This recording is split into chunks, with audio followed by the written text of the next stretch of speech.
Hi guys, welcome to Xena GK. I'm Dear G, and today we have a great topic that is suggested from one of my friends and fans. So let's get into it.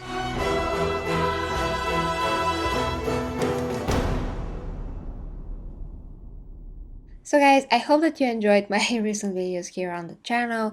Today's topic is something that for some people is obvious, but for some people apparently is not. And I would like to discuss it with you guys and to honor my dear friend that is also a longtime Xena fan. So he basically was like, why Xena and Ares never worked out? What's Xena's problem? The fact that she's never accepting him as a man and he's such a beefcake and he's such a guy. I'm paraphrasing here.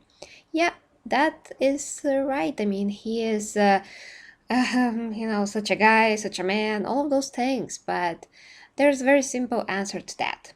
Now, for a lot of you, I'm pretty sure that the answer could be obvious, but let me elaborate and just let you know my personal standpoint.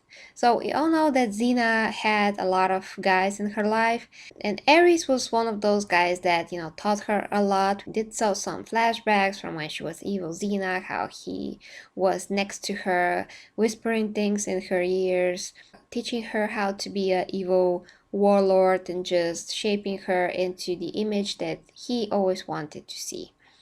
After Xena got good and he once again tried to corrupt her, she started just seeing Ares more and more for who he really is and for what he truly is. So Ares, guys, you first have to understand, he is a god and he is a god of war. His whole purpose of existing is to bring balance to the world, and he is basically the evil scale of this equation. He is trying to make people be evil and fight amongst each other to create wars. And then we see Aphrodite from the other hand, who is his sister, and she is trying to bring love into the world. So when Aphrodite and Ares were the only two that were left in the world, their existence as gods did sustain the balance, but when Aphrodite started losing her power, we saw how the world is just turning into this chaotic place where people forget how to love each other. So Ares is not a human being. He did not grow up as human being. He grew up as this entity, as this god figure. He is a god compared to humans, but that is another topic. So as a god and as this being, he has a particular agenda towards the world. Of course, he wants to make wars. He wants to be entertained because he's doing that for centuries and thousands upon thousands of years probably. And Xena is like his ideal, the one woman that is like born one in every a few thousands of years, if not more, and he sees her as this perfect ultimate warrior, and the only thing that he wants from her is to use all of her potential and talent to further his agendas and just to make his role on Earth more firm, to establish himself as a stronger god, because have in mind, the more he is worshipped and the more the people fight between each other, the more he's gonna be fed, so to speak, in terms of his powers as a god, and he's gonna have more influence on Earth compared to his father Zeus. So his initial purpose is to be the god of war and to make people fight amongst each other, and he has to have some kind of goal, and he has to have more reasons of entertaining himself and reasons of being, and that is how he acts, and that is all of his actions just lead towards his goal. So how he treated Xena was basically entirely selfish for his own purposes. He sees Xena as an amazing human being in his eyes, but she's still a human being and he's still a god, and he has this ego and wants to control her to the best of his ability. Now, in the course of their relationship, he also started developing feelings for her because she is the embodiment of what he wants. He also has this lust in himself and passion, and he loves a good, strong woman, and Xena is once again the full package. So he did fell in love with her through time, and that love changed him a bit, and he tried to be better and not this selfish god all the time.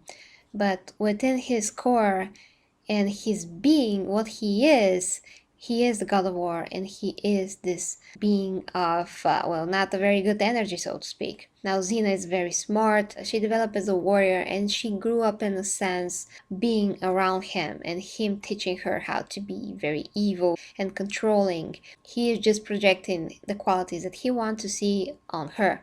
And she understands that now that she is good, so to speak. When she turned good, she saw what evil actually is, how evil works, all the strategies, all the persuasion, all of those elements of evil, and she understands it now more better than ever. So she understands Ares more, and we can see that throughout the first season how Ares does what he does, and how Xena understands through his actions, through his strategies and attitude towards her, how he is working her, so to speak, inside and just playing off of her weaknesses. Once Xena was rid of her weaknesses, her temper, and she relied a lot more now on her intelligence and not her emotions, she was able to take a step back and really perceive him for who he is.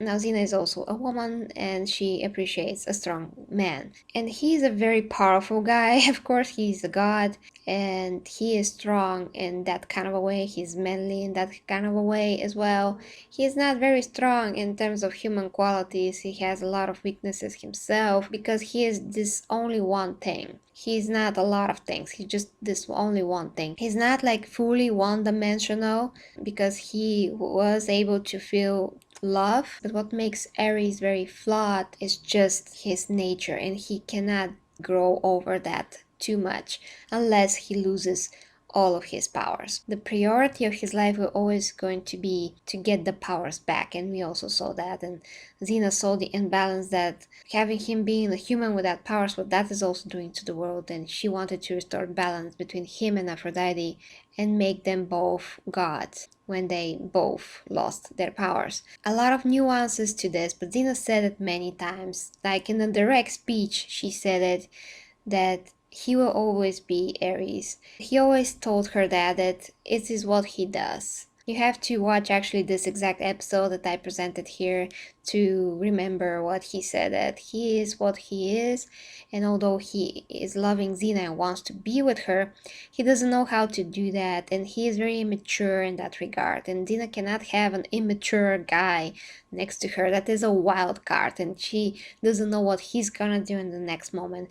She doesn't know where he's gonna snap and do something evil again because it's just who he is. So it's not like Xena doesn't want to be with Ares, but she can be because she cannot afford having this risk, and she's wise enough to know that he is not a man for a long-term relationship or even a short-term, because in the short term he can do so many bad things so fast. As a woman that respects herself and as a warrior that has duty to the world, duty to Gabrielle, she wants to preserve her relationship with Gabrielle as well. She cannot just add Ares to the mix without asking Gabrielle. She knows how Ares also tried to corrupt Gabrielle before and to replace Xena with Gabrielle, and that is once again ways to piss off Xena so Xena can get back to her evil ways and still get to Xena. So Ares did so many bad things. He had so many bad points that are just went one after the other through the years, and Xena has to be crazy to take him as a guy, as a being. He's not human being first, and the fact that he's not human being and he's something else, that something else is his nature that he cannot overcome. It's who he is. So he's gonna continue to do bad things whether he wants it consciously to do them or not, because he's gonna gravitate towards his nature, and we cannot put him in the same pool as a human being in that regard, and Xena knows this very, very well. So that is it, guys. Basically, even if I want Xena and Ares to be together, that's gonna be very interesting to behold. They're not good for anything else than having like a 1 or 2 night stands. Kind of feel bad that in the temple they couldn't have sex with each other. That's another topic, at least, for them to get out this attraction that they have to each other. Xena was always fond of bad boys. That always attracted her, but that doesn't mean that that's good for like a relationship. It's literally good for a few times of casual sex, so to speak. So they are not meant for a couple, guys. No matter how much you ship them, the reality of the situation is they're just not for each other and for a long time relationship, because Ares is Ares and he's gonna do what he's gonna do, and that's not gonna be good. It's not gonna align with Xena's mission. It's not gonna align with Gabriel's life. How her life is also related to Xena, and their relationship is not going to be in alignment with the story and what Xena has to do to redeem herself. Not even a little bit. No matter how many times Ares nags her on the head and wants a child and all those things, they're only coming from his selfish reasons, nothing else. Xena knows that and she cannot have that in her life. It's simple as that. Thank you very much, guys, for watching. Know what you think in the comments. Till next time with me, guys, Gary G here on my Xena GK channel. If you'd like to support me, you can check out the links down below to OnlyFans, where I do my sex educational content and fitness updates and information. So if you like to have very detailed sex education, basically the Netflix of sex education, it is my OnlyFans. And if you like to just support me, Streamlabs and Patreon. Thank you. Until next time. Love you, my Gary T's.